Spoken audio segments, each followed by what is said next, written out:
Hey, BookTube. What's up? Yeah, a lot has changed. I clearly cut all my hair off. Literally, I cut it off like last Friday-ish. Today's Friday. Yeah, last Friday. And girl, I'm discovering a lot. I got divots on the back of my head. So that's what I'd be feeling whenever I like try to, section off my hair. I was like, what is that? And I also discovered I got like this beauty mark. Twins, where have you been? So yeah, where have I been? Obviously, if you follow my IG, my mother passed away in December. So, child, I was not in a reading mood. In fact, all last year I hadn't been in a reading mood because I always had like, last year was like a sense of impending doom.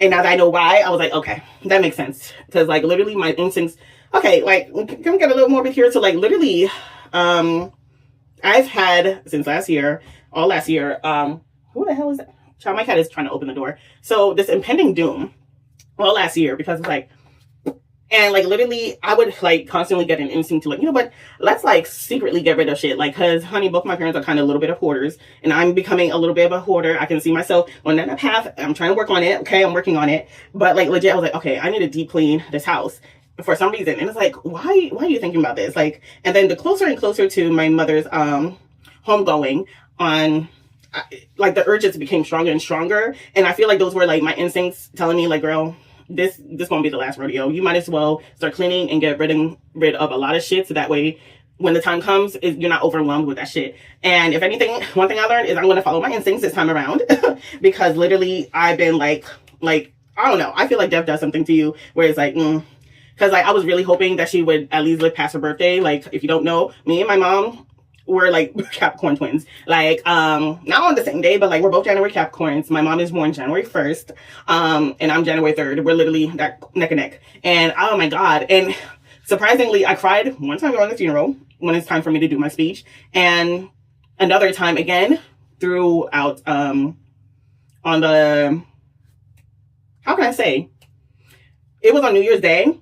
And my sister from New York, my sister from another mother, she invited me to like this Haitian, I wouldn't say gospel event. They did that way back in the day, especially if you lived in Brooklyn on that college, that school, that one school, baby. That was where all the Haitian gospel award shows was at. Like it was great, honey. But she invited me to this New Year's event for, this Christian gospel thing. And like literally I did my whole makeup, did everything. I'm thinking I'm going to be just fine. Because throughout the whole funeral process or like planning it, I hadn't cried as much. And I don't know, even like when, kind of morbid, but like when, we discovered my mother's body, it's like, it just hit. Like, it didn't like fully cry that then, because it's like, I clearly know that like, even when they were trying to resuscitate her, I was like, it's like my mind and my body just knew that she wasn't there anymore. So even then, but like literally, as soon as we went in, before they even start, like they were warming up, baby. Honey, I started bawling my eyes out because all I could think about was like, wow, I wish my mom was here. She would have loved this event. Baby, my mom used to take me, like when we were cleaning out my mom's room and like certain things in the basement, honey, we found all these CDs, all these video cassette, and like I found the 2006 Haitian Gospel Award in the VCR. Girl, my mom took me to every last one of them and it was lit every time. And I was like, and like even though it was a church event, not a Haitian gospel event, because like my sister told me, like, because I'm visiting New York more and more often so I can be closer to my family, and she was like, girl, yeah babes, like the Haitian gospel event is a nun of the past, at least here in New York, maybe in Canada, maybe in Florida, definitely in Florida, they probably host them over there now, but in Brooklyn, not as much. I was like, ah. And like even one of my favorite Haitian bakeries that was by my church that I grew up in on Flatbush, baby, gone, shut down. I was like, ah. And then some of the bodegas that was there, baby, my sister told me all the tea, like, yeah, so like some of these bodegas kind of shut down because it was a front for drug trafficking. I was like, oh, wow, that's a lot of tea. But yeah, a lot has changed. I'm glad that certain things still remain the same, but it's like a little different. Baby, she had me scared for a minute because when I was in New York and stuff, I was over here like, I don't know if you saw my IG story. I was like, because she was like, like our apartment buildings right there, because she's literally 1 block away from our old apartment buildings, like, because we used to be in 2 buildings right next to each other. So I was like, what you mean? How much has it changed? Baby, I walked by my old apartment that I grew up in, and still the damn same girl. She had me terrified. I'm thinking a whole facelift on the outside. Baby, I kind of want to go on the inside to see if like, because I still remember what the inside used to look like, where like, it's like, oh my goodness, these beautiful columns, the beautiful painting, and like, babe, I love my apartment back then. It's probably cost an arm and a leg, especially when I still remember my old apartment, that I used to live in, baby, I'm sure, I'm positive that shit cost an arm and a leg, because that living room area was tea. Like my parents' master bedroom was tea. My bedroom, tea. Like looking back for like, especially now that I'm seeing more and more, well, I would say more and more, like literally each time that I'm thinking about going back to New York, or like, you know, just to live there for a little bit, baby, I be seeing those Instagram reels of like, you know, like of these apartment tours. I was like, absolutely not. Absolutely the fuck not. Child, no. What? So I know that my place probably costs an arm and a leg now. Now. That's besides the point. The point is, we're here for Bookish goals. I'm sorry for that little rant. Let's see. So I have 2 goals, technically. If I don't make one, I make one for another today. Well, not today, but back in January, I turned 26. So I figured this year, my main goal is to read 64 books to read this year, mainly because my mother died at 64.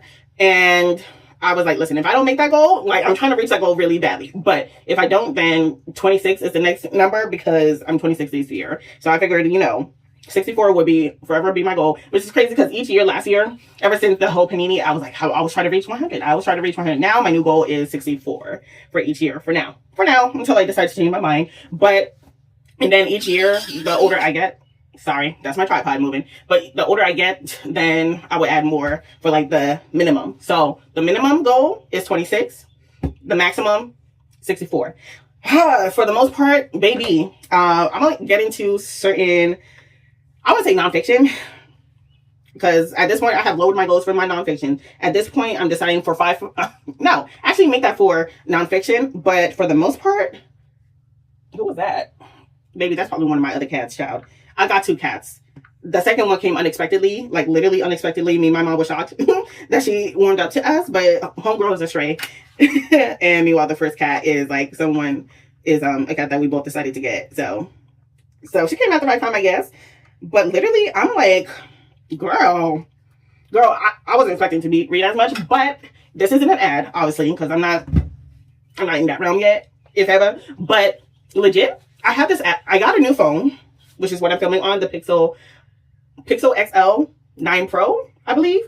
And they do have the text-to-speech built in, but it's kind of janky compared to my Samsung, because on my Samsung it just automatically goes to the next chapter or whatever next page, but on here, no, it's so janky. I have to like keep looking at my phone to go to the next one, and I didn't like that, so I have to look for a different app and I found a good one that I like called Speechify. Baby, I love that app. Like, now granted, I'm paying $99 for annually, so this is my first year, but I'm really liking the app. I've been getting a lot of books read through that way, especially since I'm working a lot now. And yeah, I mostly work overnight. That's what it's been since last year. But to be honest with you,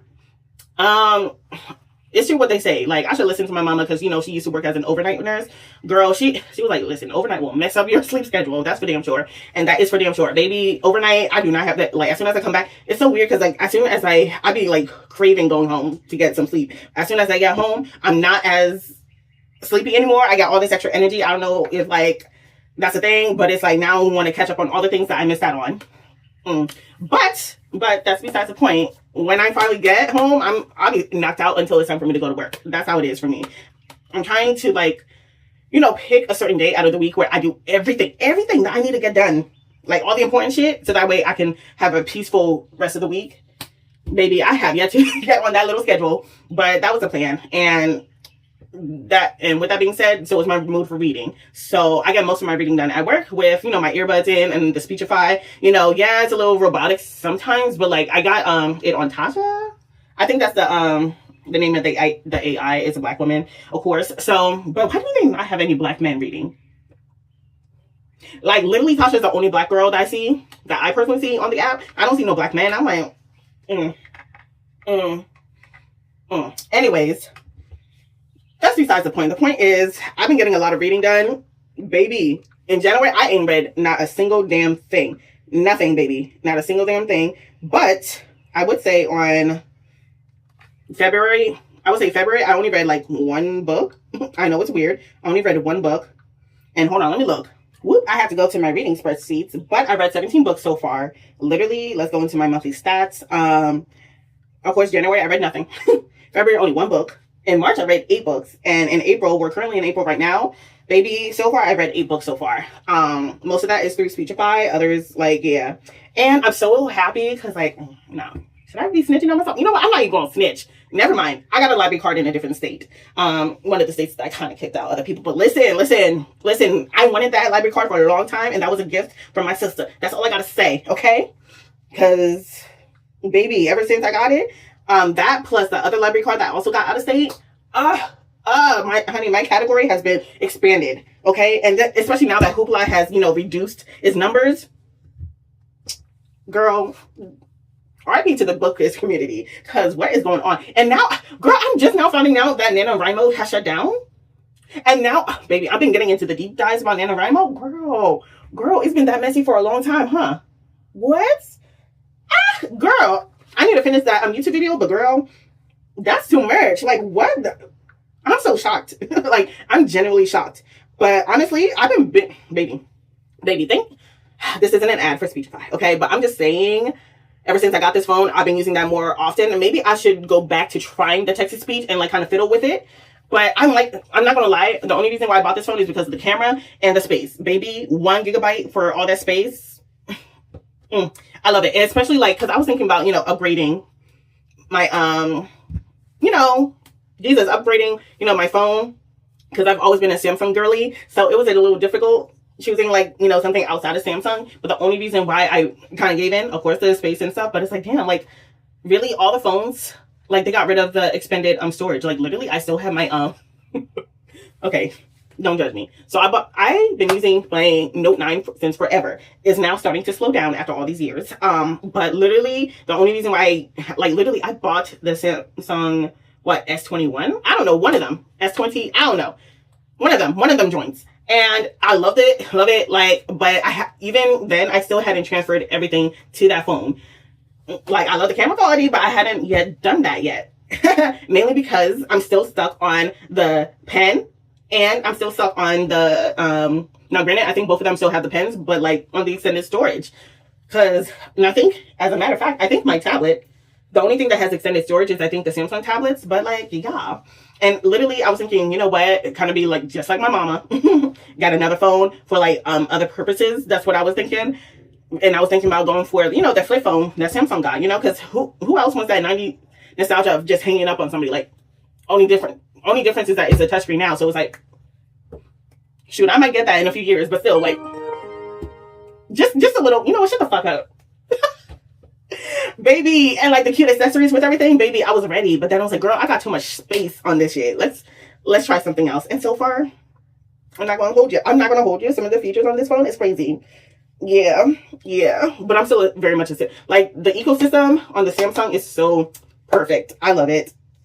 I'm still trying to get used to the Google Pixel. But sorry for the little rant.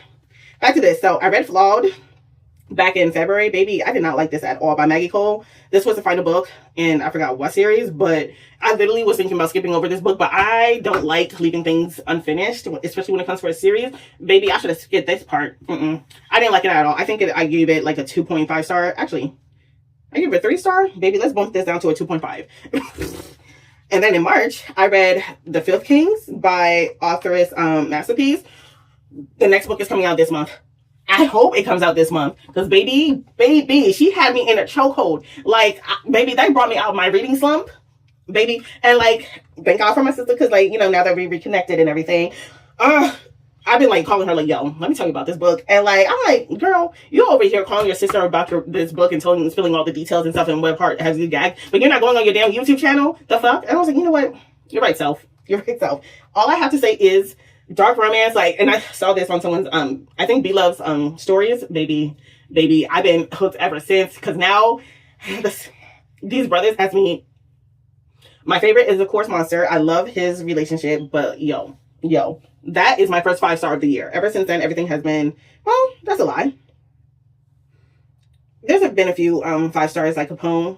We're gonna get into the Capone series, like the Delgado series, baby! But first, let's do Devil Wears Baccarat. Baby, another disappointment for the entire series. I read books 1 through 3. I was so excited to read that entire series. I ended up liking book 3 a little bit more than the other two, but kind of disappointed. I think I gave, yeah, so I gave book 1 3 stars, book 2 1.5, and book 3 a 3-star. In fact, book 3 is just a little, it could be a smidge more, but I'm gonna just leave it as is. But I was so disappointed when I finally got into the series, because it's like, this is on my TBR. Don't you hate when something's been on your TBR for a long time and like, you know, all your favorite people hype it up, and then when you finally read it, it's like, you disappoint me. I'm disappointed. And that's how it felt. That's how it felt. Okay, the next series of books that I'm currently reading right now, did she finally go through? I'm sorry, I'm hearing my door keep trying to open, and I feel like it's Kathy. Kathy is the smaller cat that literally is the stray that came. Baby, she's trying to use her body to open up this damn door versus Pouchon, the one that I got with my mom. He's bigger, so he's able to push that door open, and I've been trying to encourage her to, come on, use your big girl body and like push it a little bit. I can literally hear her in her collar. But like, she's so sweet. She's so sweet. I don't know why you bitches be lying about female cats not being affectionate. She is the most affectionate one. Maybe it's because she came from the streets and she's like, you know what? Let me be affectionate towards this girl who clearly needs affection, so that way I don't end up back on the streets. But hey, it's working. It's working. But she's so affectionate. She's more affectionate than my other cat, Pouchon. Like, I love that girl. Like, and like, you know, that process of gaining her trust and everything. I love that, for real, for real. Anyways, that's besides the point. Literally, and meanwhile, I'm over here plotting on the next pet that I'm gonna get. Child, anyways. But literally, I have been binge reading, I'm sorry if I mess up her name, Jaquel J. I have been binge reading all of her books, child. Literally, starting from season 1 of the Delgado family. I'm on season 3 right now of Capri's story. Baby, she knows how to write a good cliffhanger. Like, me and my sister have been on the edge of our seat. Like, she'd be waiting for my phone call. So what's happening now? What is up with all this bullshit that's going on in the series? Like, and we both said the same thing. Like, now here's the thing. She watched, what is it, Ghost? Maybe, you know, the show that's Empire? No, not Empire. No. That one show on HBO or Stars that's produced by 50 Cent, and now they have all these different spin-off series, like one with Ghost when he was younger, and the other one with, I guess, the son and everything. Baby, that's what it's given. But she's like, yo, this is giving a little something different. Like, I need this to be its own series. Like, I would love this series. And I was like, you absolutely right. There's so many characters. This is definitely a saga. This is definitely a series. I definitely appreciate the different perspective from each one. Like, for example, season 1 is, you have to read it in order. You definitely have to read it in order. But you got Capone and you have Capadone. Listen, that's one thing I complain to my sister about. Like, I wish when it comes for these damn twins, she would give them different names. Like, for example, Capone, his first, well, I would say middle name is Winston, and meanwhile, Capadone, whatever the fuck, his middle name is Leroy. So I've been calling them Leroy and Winston ever since I discovered it. So you got Winston, he's the first series, right? And when it comes for the rest of the series, up until Chasm, we cannot wait to get to Chasm. Like, each book he's getting better and better and better for the drama. This is what I needed. Like, for real. It's like a booster up. It's been a long time since, like, an urban fiction got me, like, pumped up. Like, lately I'm being like, girl, why are you so stupid? Like, why are you doing this? Like, each time I try to get to, when I get so annoyed by the characters, but not this time around. Clearly, I be on it. I'm like, why are you doing this shit? I be so invested.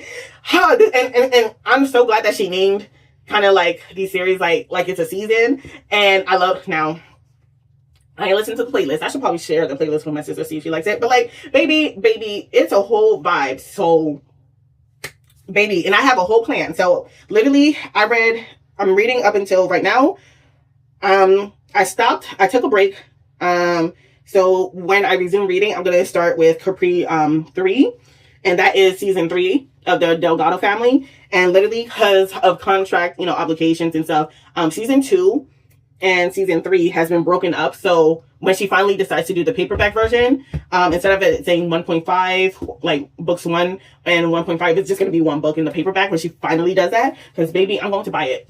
I'm going to buy it. If you're like me, who kind of, panic bought, a Kobo. Yes, I did. Because the way that Amazon got me fucked up, and literally I was like trying to get my sister like a Kindle, but literally when I bought the Kindle, because I was about to give her my old one, right? And then I discovered all that stuff. Baby, I returned that immediately. Give me my money back. Give me my money back. Because what you mean we can't download our books no more? The fuck? And I should have known. Y'all. I should have known when they were like switching book covers around. I was like, I hate this book cover. Why is it on my Kindle? Like, ugh, I should have known when they had the power to do that shit, that they had the power to take away your shit. And I already knew about that one story about this dude who went to Europe and nearly half of his libraries is gone. Like, what? Bitch? Give me my... Nah. I'm gonna have to run a fade with somebody. And I like the convenience of an ebook, but it's like, I'm sorry, clearly Amazon need their own competition. I do have the Kobo. I hadn't used it as much because I'm literally am waiting for me to finish editing the metadata of all the books I have on my Calibre, so that way I can like transfer everything over to my Kobo. But I do have the Kobo membership. There's certain books that I've been looking that are popular on Amazon that I do find on Kobo, especially from some of my indie, not all of them, but like at least the ones that are important to me, like Miss Kenya Wright. I love me some Kenya Wright. Her books are on Kobo if you're interested. But other books, I'm like, I don't know. It's given, I want to say the search bar is kind of like Goodreads in a way, where it's like you could type out the whole thing and the exact book that you're looking for wouldn't pop up. That's what it's given, to be honest with you. But, you know, it's a learning curve for me. And, yeah, I'm so excited to, like, I literally, you know, have certain books checked out yet. Had I read it yet? No. But it is an audio. Some of them are, you know, kind of like how Amazon has their audio and Kindle. Ebook version. Same with Kobo. They have their own version of that. And I heard, well, you can, depending on what type of reader you are, instead of paying $9.99 or whatever the price is, or is it $11.99? No, I think $11.99 is for Kindle. But like, instead of paying $9.99 or something around that price range for Kobo, ebook, and audio, they have two separate other subscriptions where you can get either mostly ebooks, pay monthly for that, in their catalog, or the audio version if you're mostly an audio listener. I was like, I like that. That's actually smart. But yeah, so now it kind of sucks because there's certain books I wanted to get on, you know, that I wanted to buy on, you know, Kindle. That's Kindle Unlimited. But it's like, because I'm the type where I would read the whole book and then buy it. Baby, can't do that now. Now I got to look it up on Kobo to see if it's around. Baby, we are just losing in every step of the way. Like, this is this is a lot. This is a lot. And also what's going on in the world. But yeah. But that's enough for all the books that I read. Literally, I've been binge reading everything from JQL J. But I literally have the next few books set up. So I'm definitely staying within her perspective. Actually, I lied. It's actually 18 books I read. Because I also read The Orc Prince, book 1.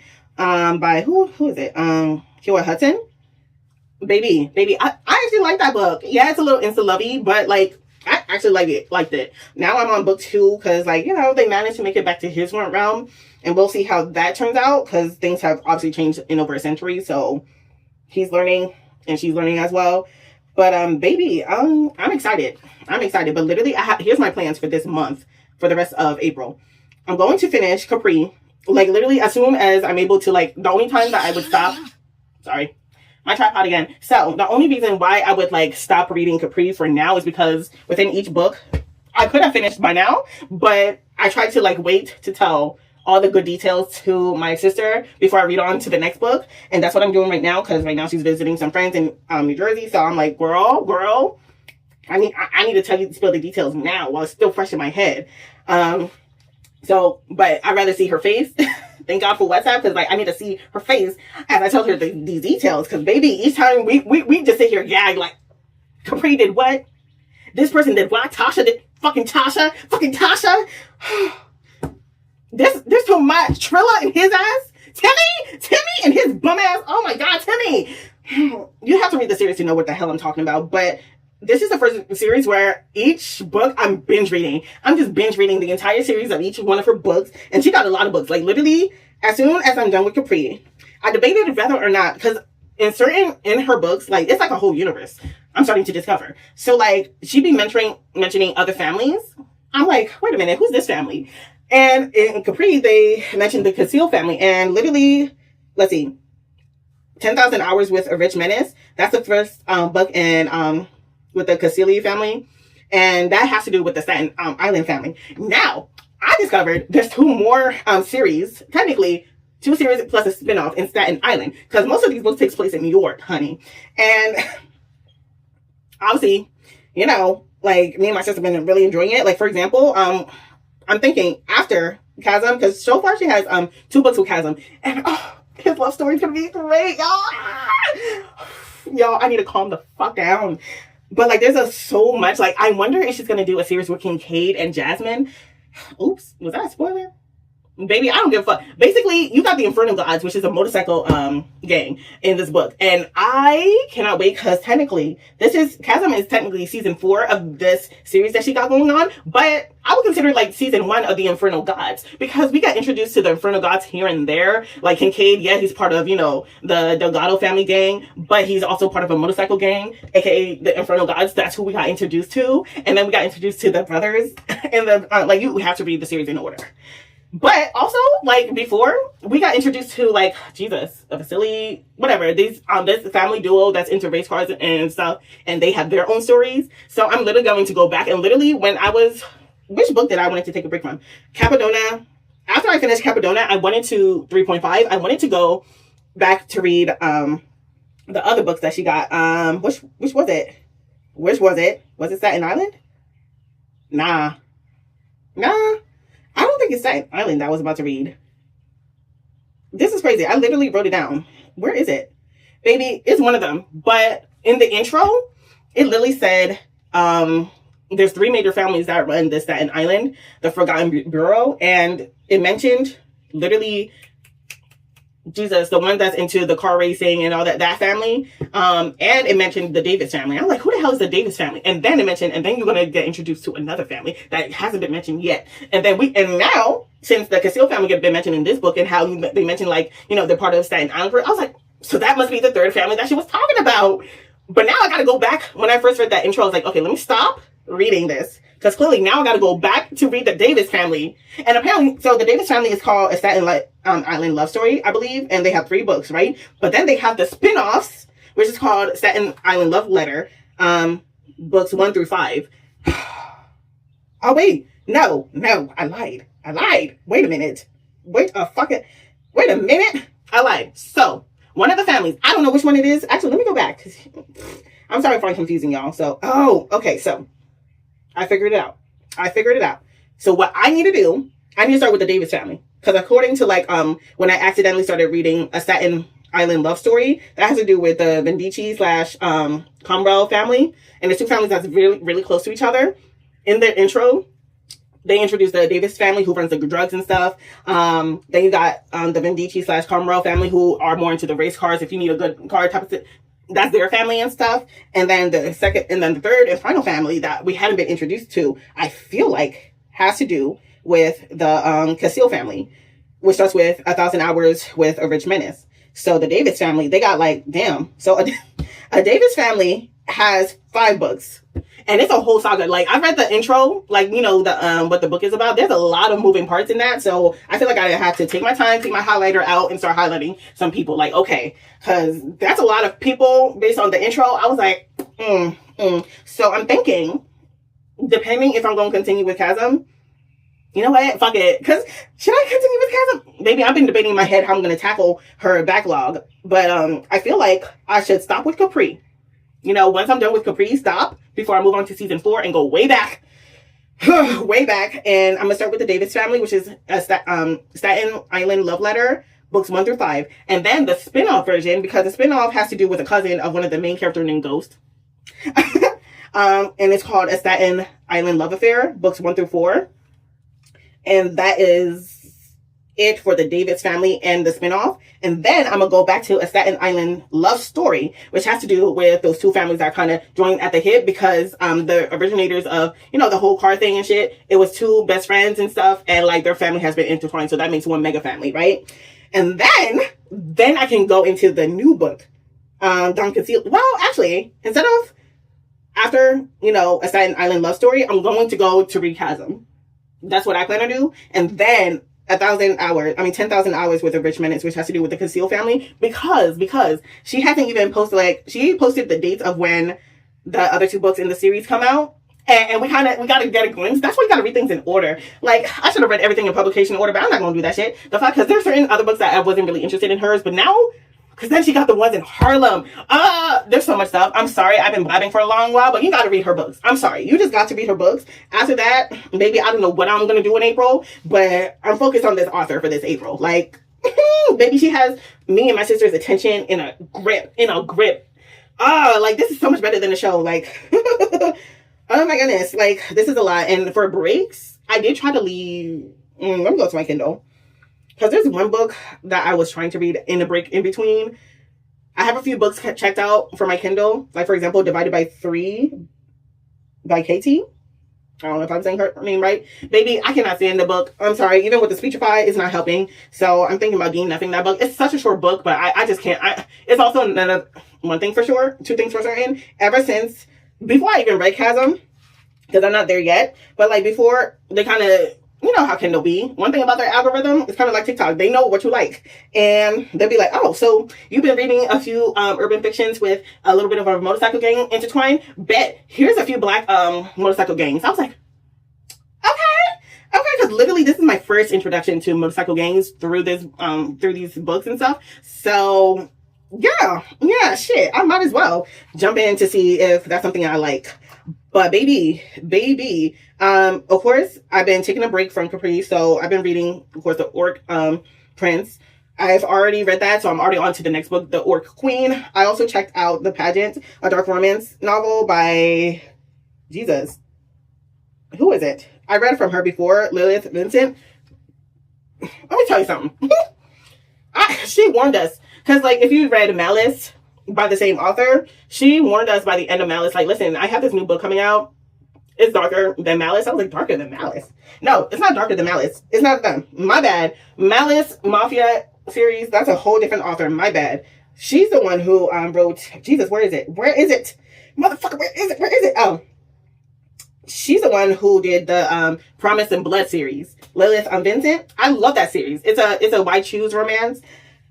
Baby, she warned us in that, and honey, that book was dark. So when she said that the next book, Pageant, is actually a lot darker, I was like, baby, that first chapter, I read that first chapter close to 2 years ago, baby. Like when it first came out, I read the first chapter. I'm like, you know what? Let me take a break. Let me take a break, because clearly, and I'm just now picking back up again. I'm like, I'm not saying, can we have a discussion? I'm such a huge, dark romance girly, but like, have you ever been feeling like, I don't know, some of these books be feeling like, dare I say, ooh, I don't want to tussle, but like, dare I say, certain books are starting to feel like a smut film, but for women. Like, that's how it's coming off.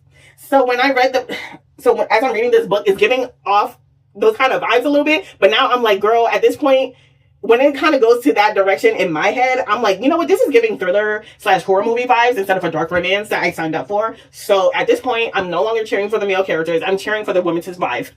That's by any means necessary. That's how I'm starting, just so I can give it a fair rating. Because if I view it as a dark romance, I'm going to give it a negative star. So yeah, that's how it's coming off. Listen, I might as well stick it to that category. I'm sorry.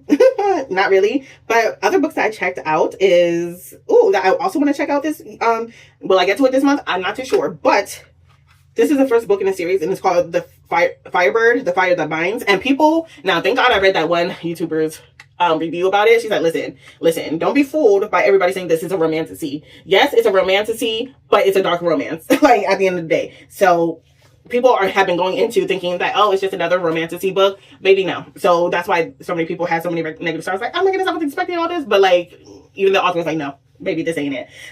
So I'm excited. And hopefully, once I start reading that, Kindle's going to recommend more dark romance/dark romantasy vibes to me, because that's what I've been into. But also, just in case I need a break, I also downloaded Unbeknownst to You, which is a taboo romance. The whole stepbrother, stepsister type of vibe, by the same author who wrote Divided by Three. So if I didn't enjoy Divided by Three, then I probably will enjoy Unbeknownst to You, which is also a dark romance. So we'll see how that thing goes. And it's so crazy, because like, I've been telling my sister, who's not really into the whole romance, the dark romance genre and shit, and baby, she's like, I don't think I could get into it. Yeah, understandable, but like, I've been explaining all the drama that's been going on. I was like, girl, like, she's like, what is up with these people? I was like, girl, it's giving us a bad name. I know.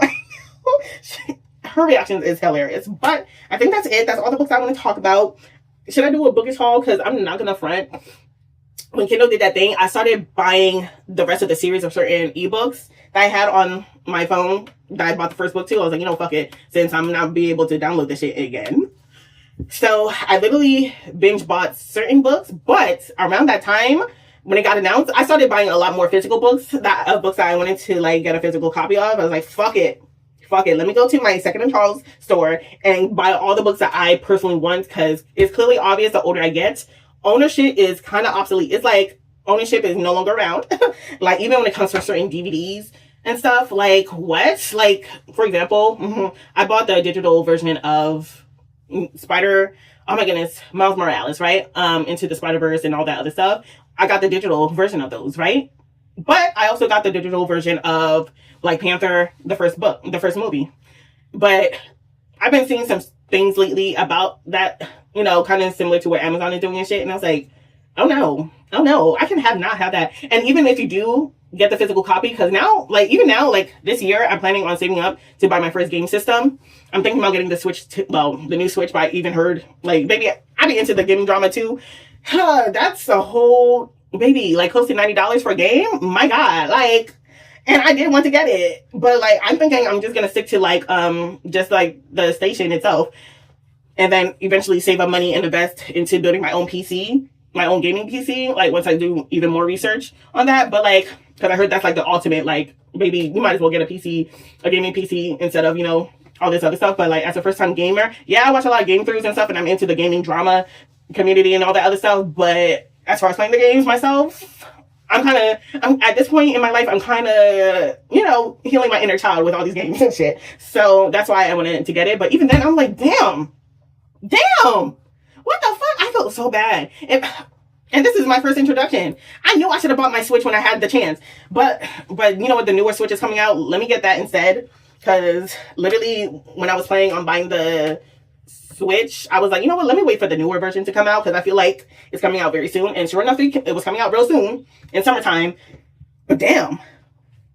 Yeah, they got us fucked up. Capitalism got us fucked up. Like, everything is such a subscription base. Like, when I saw that one dude who was talking about, like, even with DVDs and stuff, like how you would have to, like, get another app just to play your DVD. What? And, like, they're just trying to make ownership not exist anymore, I feel like. So yeah, back to buying physical copies for now when I get the coin. Literally, I feel like I should open another piggy bank dedicated to, like, when you want to buy a physical copy, you go into that piggy bank. That's where you go to. But yeah, that's basically it for now. Sorry for this little rant.